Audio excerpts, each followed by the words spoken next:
Hey, sports fans, how's everybody out there doing? William Martin coming at you one more time here on YouTube with another edition of the 300 Pounds of Sports Knowledge Podcast. Now, any goodwill that the New York Yankees were able to develop last week when they took 3 out of 4 at home against the Tampa Bay Rays has quickly gone out of the window. As for the first time in franchise history, the Yankees were swept by the Miami Marlins. And in getting swept in Miami, the Yankees found a different way to lose each game. On Friday night, the Yankees built a 6-0 lead before things came apart, and the late innings of that contest would see their newfound bullpen implode. On Saturday, New York was just limited to a pair of hits as they were shut out by Miami 2-0. And then yesterday, in Luis Gil's first start of the season, the Yankees were simply outclassed by the Marlins. Now, unfortunately for the Yankee fan base, they've watched this team go from a squad that just 2 months ago they looked like they were going to cruise to the American League East title. All right, and that team since then they've been surpassed in the division by the Toronto Blue Jays, and as their swoon has continued, they've now been passed by for the Boston Red Sox for second place in the AL East. Now, yes, clearly the Yankees are not out of things. We still got plenty of baseball left to play. The rest of this month we just started, and then of course all of September. But truly, the Yankees are indeed taking on some water right now. They've got no Aaron Judge in the lineup, all right? And even when Judge does come back from his elbow injury, will the Yankees be able to count on him in the fashion that they did before? I've talked about this before, and I will continue to harp on it. So many defensive miscues for the Yankees. Pick your position, whether it's the infield or the outfield.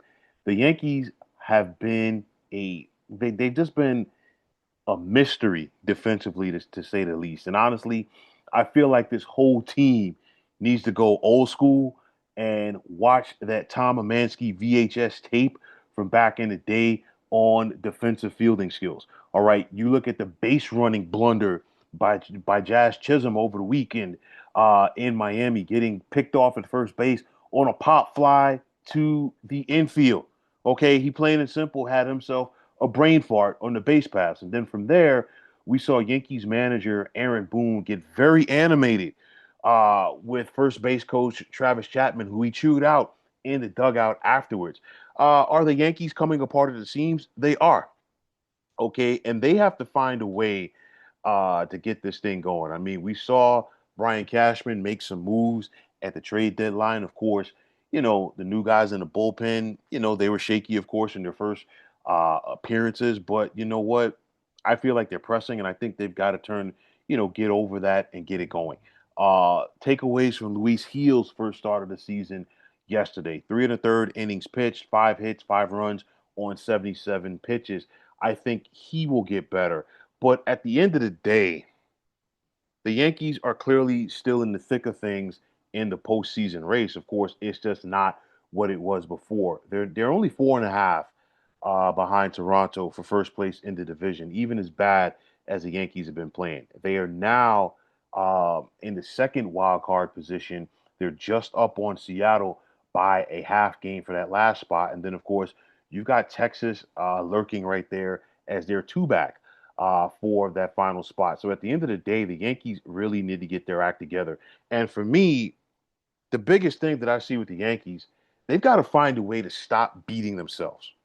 Okay, because the errors always typically tend to come back and bite you in the derriere in baseball. And I feel like it's just been a big carryover from that epic, if you want to call it epic, Game 5 meltdown by the Yankees in last year's World Series against the Los Angeles Dodgers.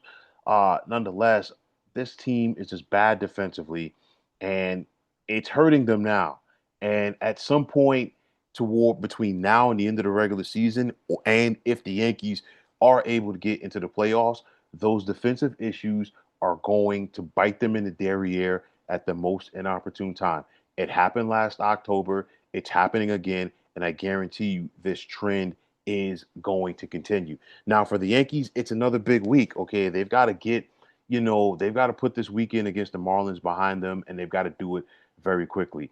They're in Arlington beginning tonight for a three-game set with the Texas Rangers. And then after that, they're home this coming weekend for a three-game set with the Houston Astros. The Houston Astros team that is in first place in the AL West. And like I said, Texas is right there. They're nipping on the heels of Seattle for that last postseason spot in the American League. And of course, the Yankees are right there as well. The talent is there on this team. And I've said this before, and I'll say it again. Somebody's got to step up and be the leader for this team. And I know when you think about the Yankees, you think about championships. And of course, most recently, you probably think about, Derek Jeter's Yankees from the 90s and early to mid 2000s. Somebody on this team has got to step up and say, you know what, the buck stops with me. It's not happening on my watch. And I'm not sure if the Yankees have a guy like that in this clubhouse at the moment that's going to take the bull by the horns and do something like that. But like I said before, this team has consistently gone out there and beaten themselves. Okay, the Yankees have 162 games on their schedule for the season. Not one of them is against the New York Yankees, but yet and still, the Yankees are consistently going out there and beating the Yankees. I know that with this most recent rut, people are going to question Brian Cashman still being around. People are going to question Aaron Boone still being around as a Yankees manager as well. But nonetheless, the Yankees, plain and simple, got to get their act together. It's gut check time for this team. And I think these last 6 or 7 weeks of this season are going to be very telling for the future of the Yankees. But nonetheless, this team has to play better. Okay. And like I said before, it's the little things, it's the fundamentals. And this team simply has lacked a lot of fundamentals for the entire season.